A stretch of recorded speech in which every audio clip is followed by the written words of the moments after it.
Hey y'all, welcome to Stivers Homestead. I'm Zach. And I'm Jen. And today is all the hauls. Yeah. So we got a feed haul because one of the biggest questions we get asked is, what do we feed our animals and how much does it cost? And how do we keep it in stock? I mean, how do we long-term hold feed and be able to prepare? Right, because you all had some great suggestions on one of our previous videos about animal feed. So we're going to show you a little bit more in depth on what we do, how we do that. Then we went to the Amish store. So Jen walks you through an Amish store haul. Yeah. And then, of course, the Dollar General. So we had a new Dollar General open up right down the road. And we love it. We have nothing against any of the dollar stores. It's brand new and it's so organized and it smells so good and the people are so friendly. Yeah. It's only been open a week. Yeah. We'll see where it goes from here. All right. So let's jump right into it. Now, you only get to see a little bit of our road trip and then we jump right back here at home. All right, y'all.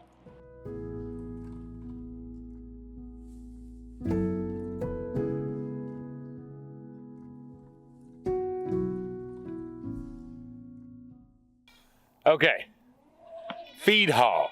So it's a pretty common question we get. One, what do we feed our animals and how much does it cost to feed them?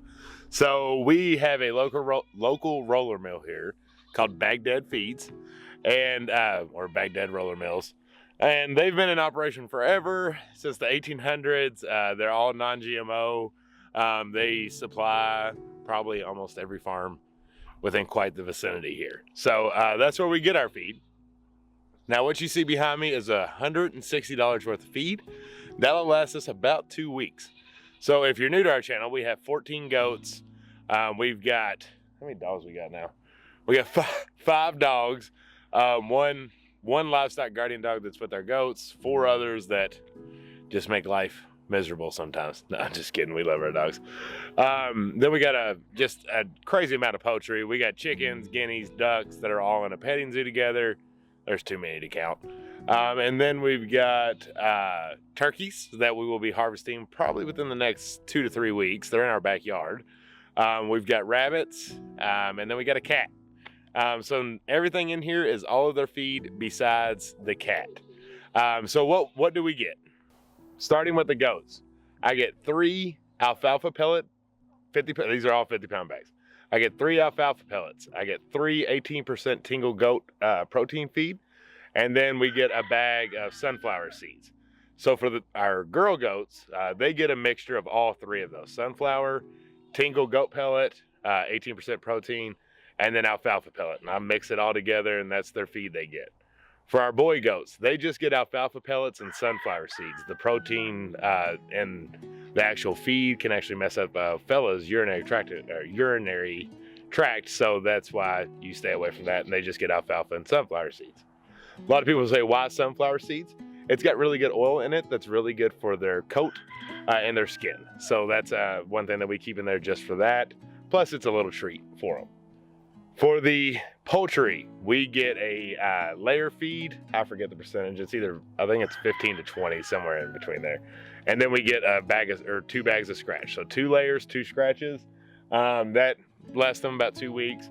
Now our turkeys and our chickens and our ducks and our guineas all eat that. It's a really good layer feed, but it works well. We don't actually get any game bird feed for the turkeys or the guineas, and we've had everything over a year and it's been fine, so it's the feed that works. The rabbits is just a rabbit pellet. We get that from them as well. We get 1 bag of that. We also get 1 bag of dog food from them. That one only lasts us probably about a week because we got so many big dogs. But it's not GMO, it's good stuff. And then last but not least, because we have so many baby chicks that are out there, we get some, it's called Brumley Chick Starter. It's really good. It's non-GMO as well, non-medicated. And so we use that for all of our baby chicks that we have inside. And then that is all of the feed. So that totaled up to about $160-ish. And that should last us about 2 weeks. But like I said, we'll probably have to go back and get some more dog food. We also feed hay. So we actually have that from a local farm here. Baghdad Roller Mills does not sell hay.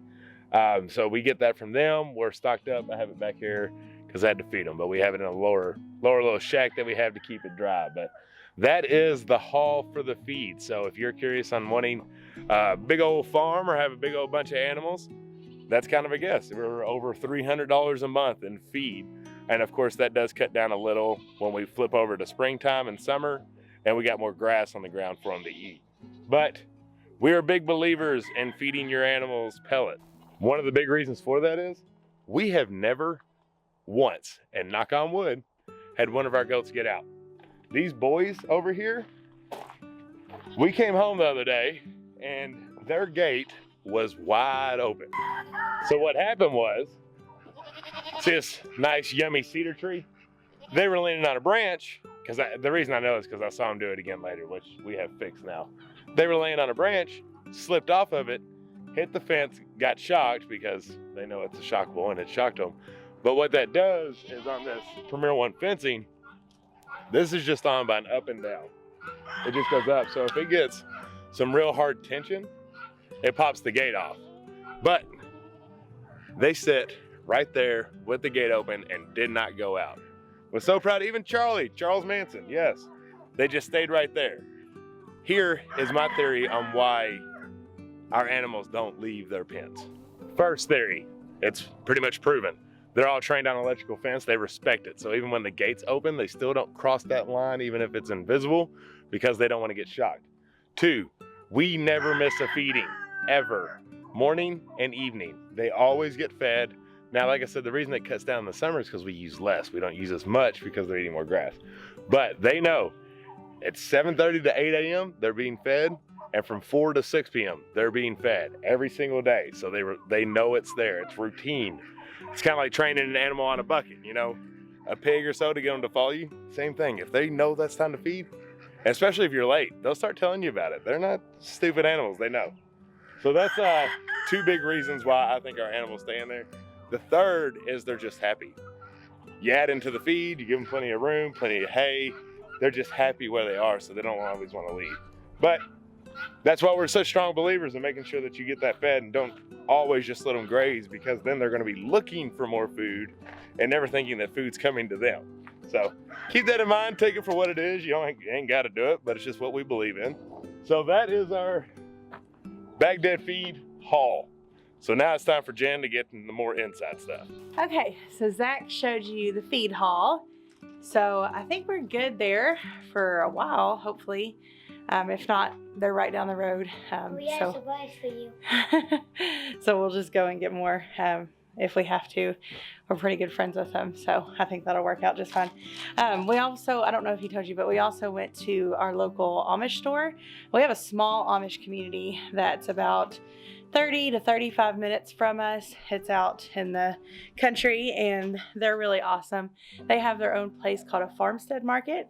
It's a store, like a legit store and a pole barn, and we like to go there and get flowers and cornmeal, cane sugar, noodles, stuff like that. I like to get there not only because I like to support them, it's a local thing. I'd rather buy it from them than buy it from a big box store or somewhere else like that, but I just really like their products and I really like their prices, so love to get that kind of stuff from there. And it had been about 2 months since we had been, and we're wanting to kind of stock up a little. Yeah, Wyatt lost his second tooth, so there's that.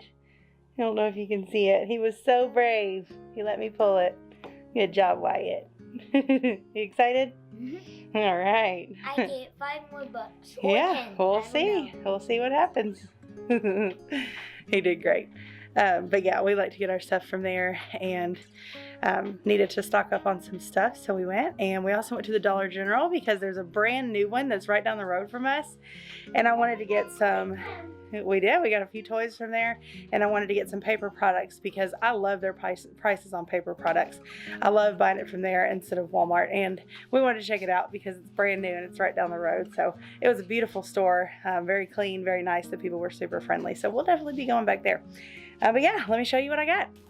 Okay, so first we're going to start with the Dollar General and show you a few things that we got. So we got this whole big thing of cleaning bleach. It's like an off-brand, probably Dollar General, but it was like $1.50 or $2, so I snagged that up for cleaning stuff. We don't use a whole lot of harsh chemicals, but it's good to have in the pantry just in case. It's not something that I use daily cleaning, but you know what I mean? It's just good to have.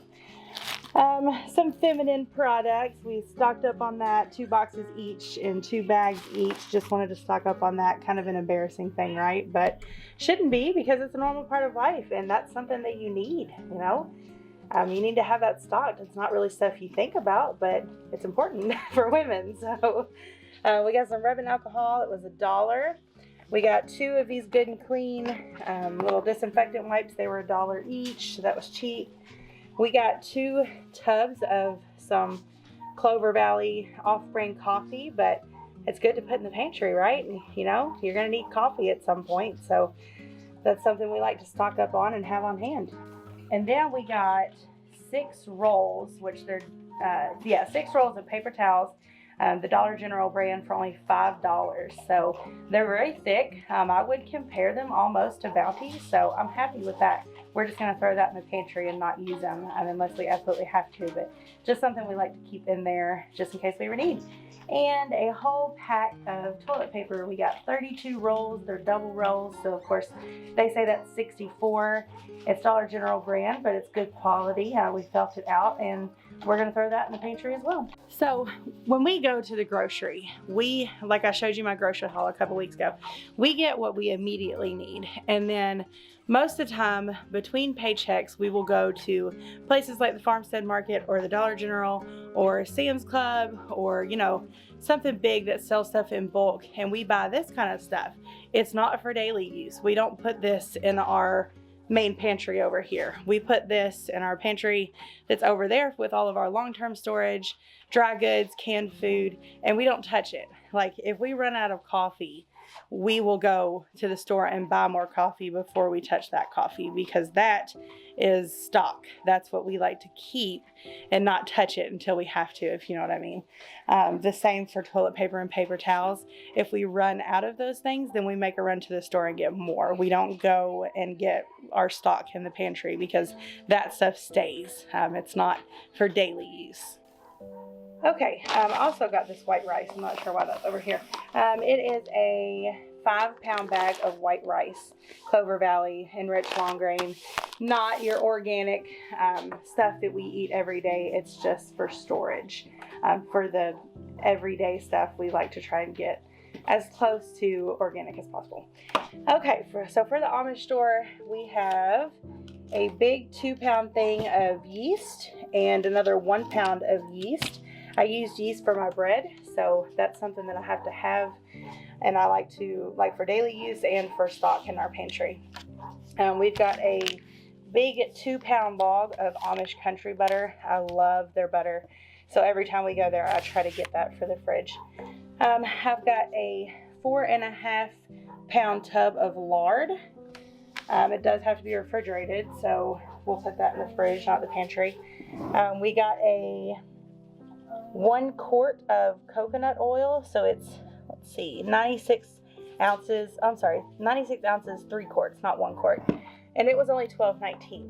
So usually I will get coconut oil in bulk off of Amazon. However, I've found that this coconut oil at the Amish store, the Farmstead Market, is a whole lot cheaper, and I get more. So if I can stock up on that, then I will. I use coconut oil for all kinds of things. Soaps, the kids like to put it on if they have a scrape or a cut or a burn. You can also cook with it. This is just going into the pantry, and that'll be our pantry coconut oil in case we ever need it, not for daily, because I already have a bunch open that we use for daily stuff. Okay, I love this flour. It's Prairie Gold flour, and I always get it from the Amish store. I have to have it. I don't get flour for anywhere else. It's a $4.92 for 5.4 pounds, and I love the flour. So I got 2 of those, even though I already have some in the pantry. I just wanted to get some more to have in there. I got 2 bags of egg noodles. We love egg noodles, and pasta is one of those things to me that you should have on hand because it's a filler. It's a good food. So yeah, we'll put that in mason jars and suck the air out with a vacuum sealer and put it in the pantry. We also got some baking powder. It's a 3.35-pound bag. Love baking powder. It's aluminum free, so that's awesome for us. And we'll put that in the pantry as well. And we got 2 3.5 pound bags of cornmeal. I already have some cornmeal, but I wanted to go ahead and get some more and put that in mason jars as well and seal it. So Jen actually thought she was recording, but she actually accidentally hit the stop record.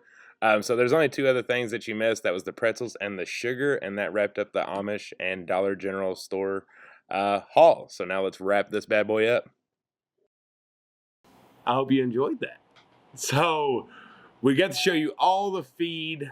So basically, when it boiled down to it, that's about $160, $170 every 2 weeks or so, give or take some dog food that we have.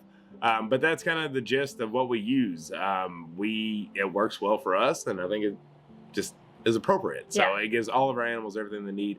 The only thing that you didn't really get to see that we still have to buy is minerals. Yeah. We do buy there. Right. We still buy at Baghdad Roller Mills. We get a huge old bag of goat minerals. But it's $20, I think. Yeah, about $20. Minerals. But that lasts us about a month, more than just our regular trip. And then any kind of protein blocks or salt blocks that we may use, which we really don't need a whole lot of that, because before we used to get this goat minerals, it was missing some of those pieces. So anything else is just treat-wise. Yeah. The minerals that we get now actually have the salt in it, so we don't have to buy the loose salt that we were doing. Right. So that's really convenient. Oh, fun fact, if you're interested in goats, girls, does, tongues can't do a salt block. Yeah. It's not rough enough. So you actually have to have loose salt for those goats. But the males, right, they can do a salt block because their tongue's a little bit You just rougher. you have to check your minerals and see if it contains enough salt. And if it doesn't, then you have to do the salt extra. Yep. But the minerals, if you're buying, if it does have enough salt, then you don't have to do that extra on the side. Yep. So there's the animal feed. And then Jen walks you through all the stuff that we got at the Dollar General.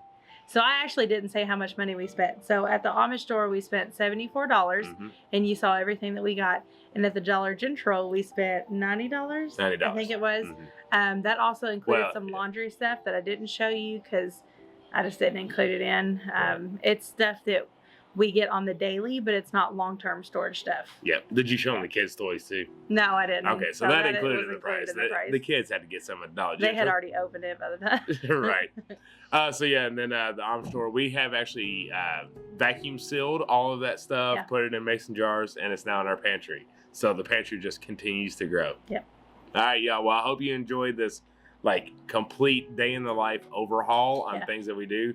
When it's cold and it's snowy like it was today, we pause the projects and go spend a bunch of money. Yeah. And I said it in the thing too, but keep in mind this wasn't a week-to-week grocery. This was a haul, like a put up stuff in the pantry type storage thing, not a weekly. If you're interested in that, we do have a video I did about 2 weeks ago, so you can go back and see that on what groceries we buy for a week or a week and a half. Yeah, exactly. And I mean, she's nailed the head, or nailed the... Put the nail on the head. Put the nail on the head, whatever it is. We don't leave.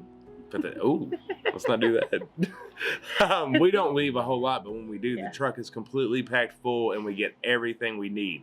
It's just nice to have it all on hand and not have to go to the store a bunch. So that's what we do. Yep. But we hope you all enjoyed, and I think this is where we leave you. Yep, we love y'all. Until the next one. Bye. Bye.